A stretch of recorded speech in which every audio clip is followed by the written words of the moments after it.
Last year, I'd done a video on what was dubbed the most mysterious song on the internet. Since 2007, internet sleuths have been trying to identify what was thought to be a Cold War era song dating back to the 80s. Well, as of yesterday, the case appears to have finally been solved. With new revelations coming this week, I wanted to update that video and finally conclude how the song was identified. Today's story is about a gothic and new wave sounding song, and its origins are thought to date back to sometime during the Cold War era. The man who first taped the song and published it online would remark to Rolling Stone, "Everything about this song is mysterious, from the creation to the lyrics to where it played on the radio. Over a decade ago, this song appeared on the internet, and it's resulted in a whole online community dedicated to figuring out the song's backstory." In today's video, let's explore the history of what's been dubbed the most mysterious song on the internet. The story begins with a West German music enthusiast who goes by the name Darius S. He was a teenager in the 80s living on the northern German coast.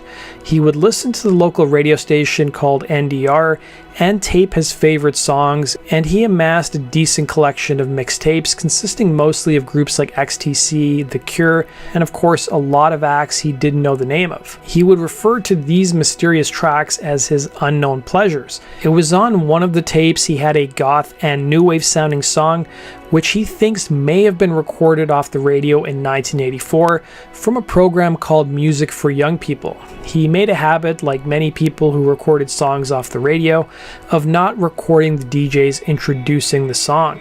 For the time being, he would label the track Blind the Wind based on his interpretation of what the lyrics were. Here's a sample of the song.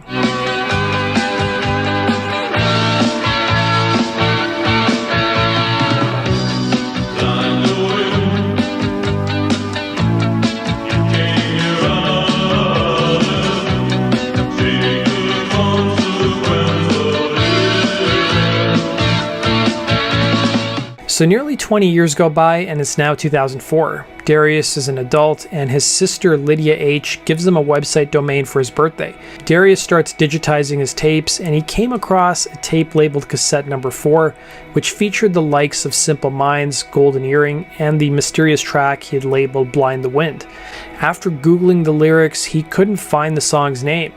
3 years would go by and the song seemed to vanish from his memory. It was now 2007 and the song suddenly came back on Darius's radar.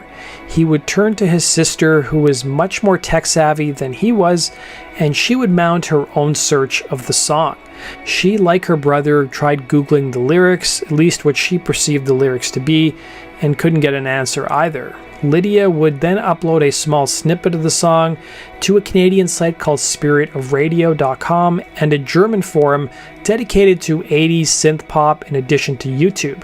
But the siblings still had no luck identifying the song. The track would appear on the radars of an indie label called Dead Wax, who specifically dealt with synth pop and post-punk artists, and even they grew fascinated with the track. By this point in time, the song had really only been exposed to a small number of people, and it hadn't yet become an internet phenomenon. But that would change 12 years later in 2019.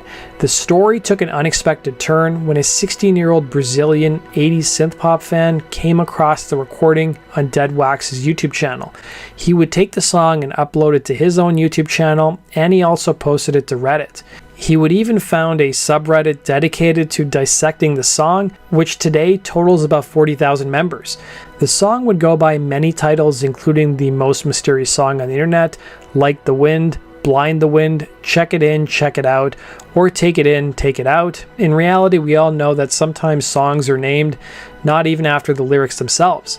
The mystery of the song would take on a life of its own, and internet sleuths would spend hours of every day scrutinizing every detail of the recording. Some question whether it was an early demo or an outtake from groups like Joy Division or Depeche Mode. They would even dissect the accent of the singer, trying to narrow down the country that he was from. It's not even clear whether the song is in fact sung in English or another language, or whether it's an amalgamation of several languages.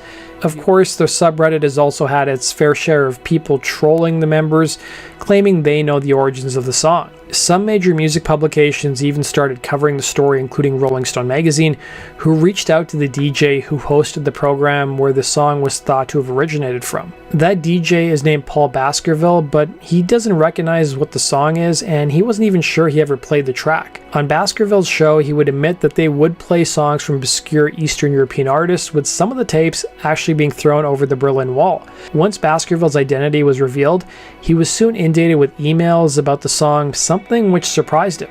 Baskerville, for his part, was still a DJ and even played the song on a 2019 program of his, hoping that someone could identify it, but he had no luck.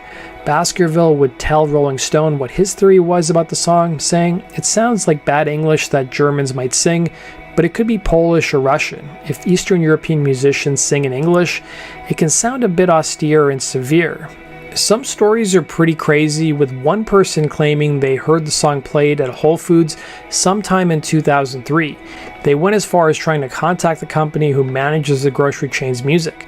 Meanwhile, others have tried following every lead going through the 80s era German music database and have also come up empty. Some internet sleuths have claimed that the search has consumed their life so much it's resulted in people spending hours of every day trying to unlock the mystery behind the song, while others have had many sleepless nights. The subreddit even features a massive Google spreadsheet with a list of debunked theories. It was later in 2019 that a full version of the song appeared online, clocking in at just under 3 minutes. It turned out it might have been the version that Lydia and her brother recorded in the 80s and had sent to someone who requested the full song during the early days of the search. Using the app Shazam will identify the song as Antoine01 as the artist, but it turns out someone tried to copyright the song and the application was rejected. The online community's fascination with the song would get some much needed help when it was announced that the radio station NDR were listening back to their recorded shows and finally compiling playlists. But as of 2023 though, it doesn't seem like people are any closer to identifying the song. In more recent developments, Lydia came across a better quality version of the song and uploaded it online. Some members of the subreddit have claimed that due to tape degradation, perhaps the song sample that was originally uploaded years ago may have accidentally been slowed down, and some people have tried remixing the song and even repitched the track as well. You may be asking, why even care about this song at all? Well, Lydia would tell CTV News, and I quote, "It has an attitude of sadness and melancholy, although being very powerful." Lydia and her brother have also sometimes been accused of coming up with the song themselves as part of some elaborate hoax. As for Paul Baskerville, that radio DJ who may have played the song one day, and he would tell Rolling Stone his thoughts on the intrigue and mystery of the song, saying, "I don't want to sound like a traitor to the cause, but I don't know what all the fuss is about.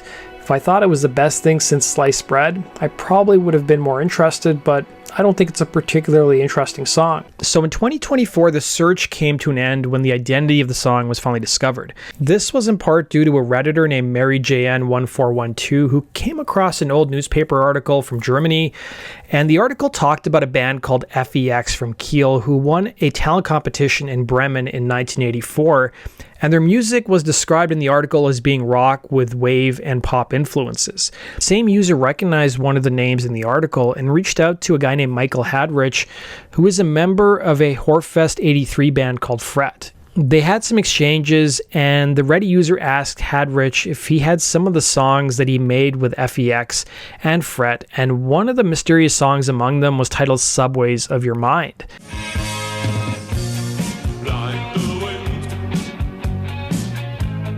While the version is different than what's been floating around on the internet since 2007, it's unmistakably the same song.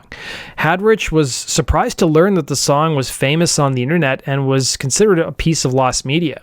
He ended up contacting the other members of the band and registered its copyright in the GEMA, a German organization for musicians.